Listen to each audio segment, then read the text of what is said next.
Friday. I know it's been a long time since I've put any videos up, so try to get one done now.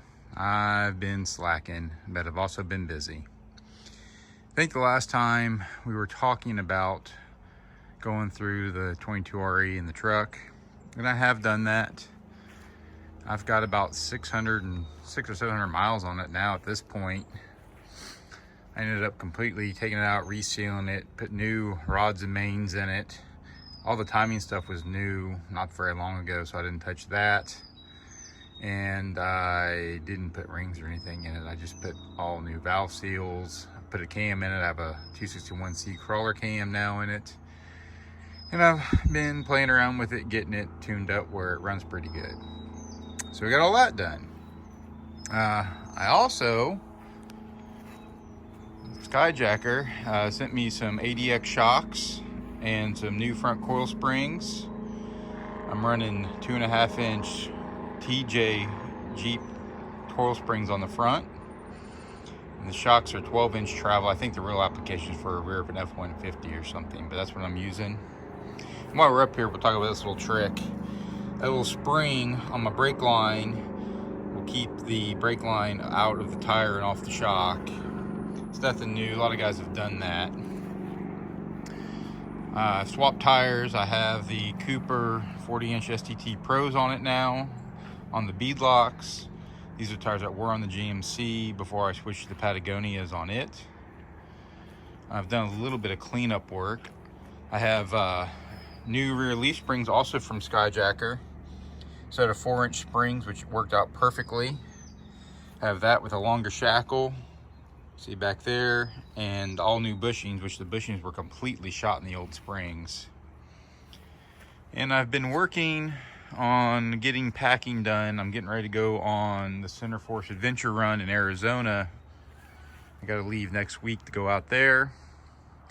So I have my spare tire and everything up here. I had to do a trick that my buddy Kenny, Ken Smith, that's a crony, he's done before. The tire's actually flat.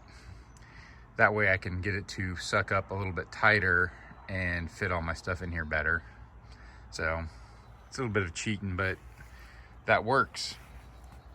I mean, what else have I done? I've actually cleaned the paint up a little bit. On the inside,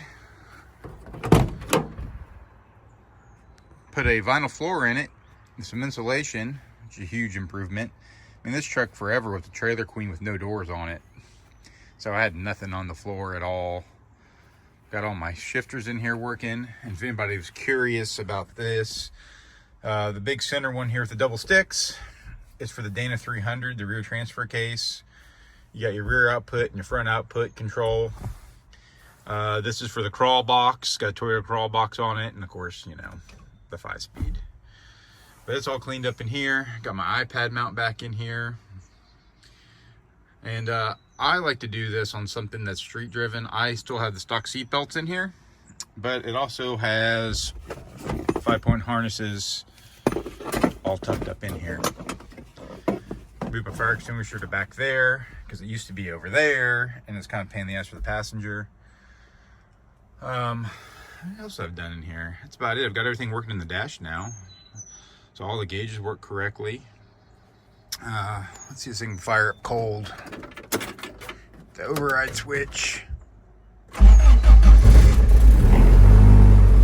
fires up, high idles. We'll let it warm up here while we talk about a few other things. If you can still hear me. I think I talked about doing the door panels with some carpet I had laying around. But that's about where we're at. Got all my camping gear figured out and sorted out. I'll show a picture of that. How I got it all packed in here. Somewhere right about here.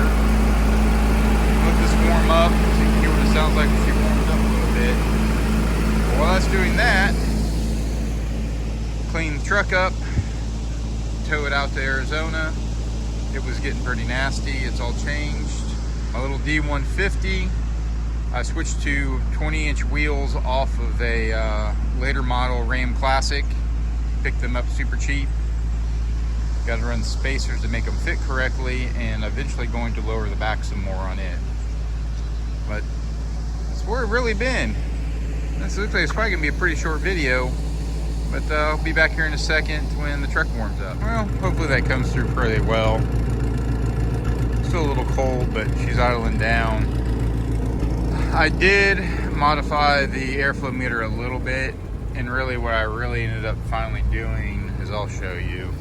There's an air bypass screw that's covered in a plug, which is in right here. Take that plug out, and I turned the bypass screw down to actually richen the idle up. It got rid of some of the lope, and it just, quite frankly, idled better with a little bit richer idle mixture. So that's the other modification I did. I don't know what else I just talked about on this thing. I mean, I 3-linked it. It's been 3-linked for a very long time. It's been a trailer queen for quite a while.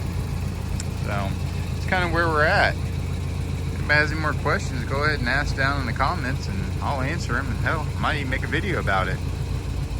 So that's basically it.